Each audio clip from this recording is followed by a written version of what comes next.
So relativ harmlos fängt Ro Cassiopeia von Granny Mulvey an, das Stück, das ich am kommenden Dienstag, den 8. Februar, in meinem zweiten musikalischen Online-Salon uraufführen werde.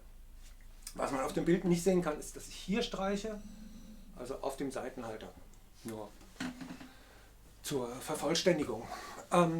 Dieses Stück ist sozusagen ein Ergebnis des letztjährigen musikalischen Online-Salons. Als ich die Veranstaltung mit Ian Wilson gemacht habe und es in der Westness uraufgeführt habe, war Granny Mulvey in der Konferenz dabei und Ian hat sozusagen angeregt, dass sie doch ein Stück für mich schreiben könnte. Das fanden wir beide eine schöne Idee und hier ist es jetzt Ro Cassiopeia, ein weiteres Sternenstück, das, wie gesagt, relativ harmlos anfängt, dann aber auch zu einer deutlichen Wildheit tendiert.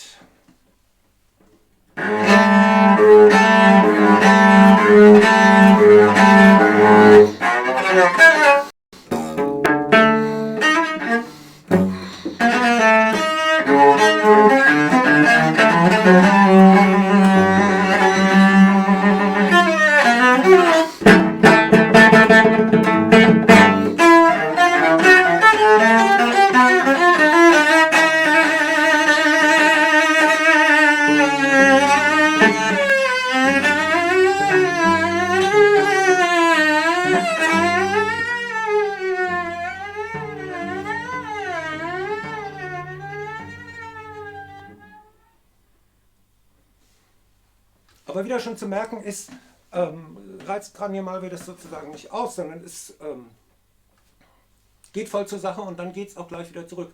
Andersrum können auch an sich sehr zarte Stellen schon mal laut beginnen, also zum Beispiel hier.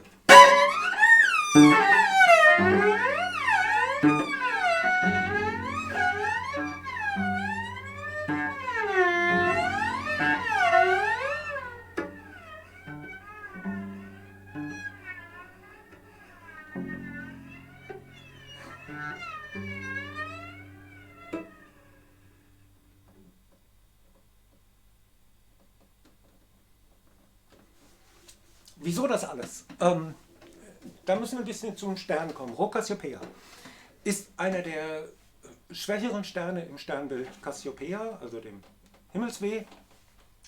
Wobei schwächer stimmt nur von uns aus gesehen, weil er ist 3500 Lichtjahre entfernt.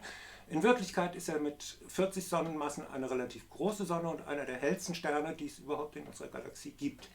Wobei das als Exkurs, ich finde es ja völlig faszinierend, was die Astronomie da alles feststellen kann. Ich frage mich, wie das geht, aber da wie auch in anderen Bereichen verlasse ich mich einfach auf die Wissenschaft und denke, Sie werden es schon wissen. Sie werden zum Beispiel auch wissen, dass der Stern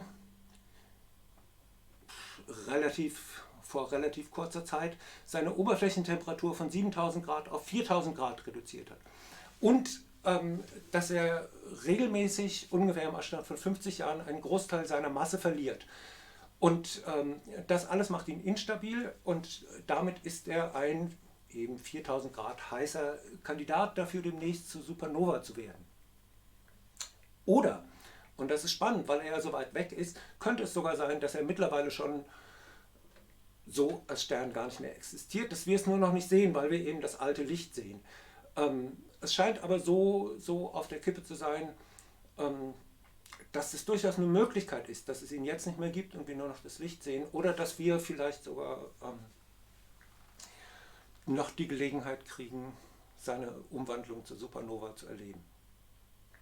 Gut, wie auch immer, Granny Mulvey benutzt nicht einzelne wissenschaftliche Fakten sozusagen für ihr Stück. Also wie soll man zum Beispiel auch 3500 Lichtjahre oder 7000 Grad Celsius in Musik darstellen, aber diesen Grundcharakter der Instabilität, das spielt eine große Rolle. Deswegen auch dieses Wegkippen von lauten Stellen, denke ich, und dass auch die leisen Stellen eben trotzdem intensiv beginnen können. Dann gibt es noch einen Aspekt, den ich als letzten vorführen will. Experten und Expertinnen werden schon gemerkt haben, dass das Cello nicht normal gestimmt ist. Das betrifft auf den oberen Seiten ist es nur eine Kleinigkeit, die sie zueinander verschoben sind. Die tiefste Seite, die C-Seite, die eigentlich so klingen würde normalerweise, ist aber richtig massiv runtergestimmt, nämlich auf diesen Ton. Was mit sich bringt, weil die Saite dann so wenig Spannung hat, dass wenn ich lauter werde, sie richtig ihre Tonhöhe ändert. Also es ist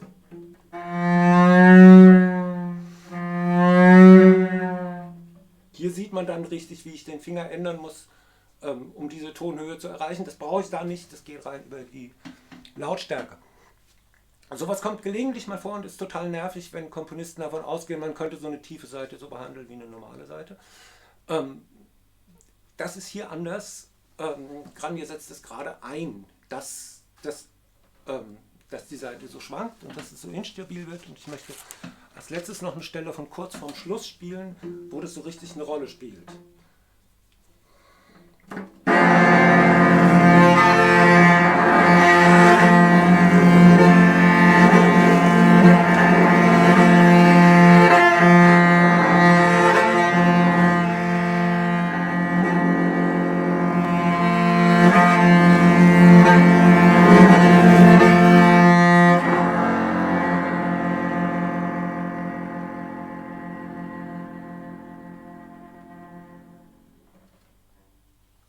Das könnte eigentlich einen schönen so einen Anklang an F-Dur haben, aber es kommt eben die ganze Zeit ins Wanken. Es kommt auch die oberen beiden Stimmen nicht richtig zusammen, weil eben die Saiten verstimmt sind und das untere Ende ist immer wieder.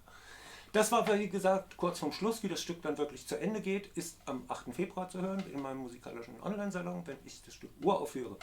Dort wird Gráinne Malvé auch zu Gast sein und sie wird über ihr Komponieren im Allgemeinen und über Ró Cassiopeia im Besonderen sprechen. Danach ist die Diskussion wieder für alle offen, die sich nach Zoom trauen. Hier auf YouTube wird die Veranstaltung gestreamt und ich schreibe den Link zu Zoom in den Chat und dann kann man jederzeit auch hin und her wechseln. Ich bin sehr gespannt darauf, wie das Stück dann als Ganzes und vor Publikum wirkt. Ich bin neugierig auf das, was Gráinne Malvé zu erzählen hat. Ich bin neugierig auf die Fragen, die hinterher im Gespräch kommen und hoffe, dass wir uns in großer Anzahl am 8. Februar zum 2. musikalischen Online-Salon sehen.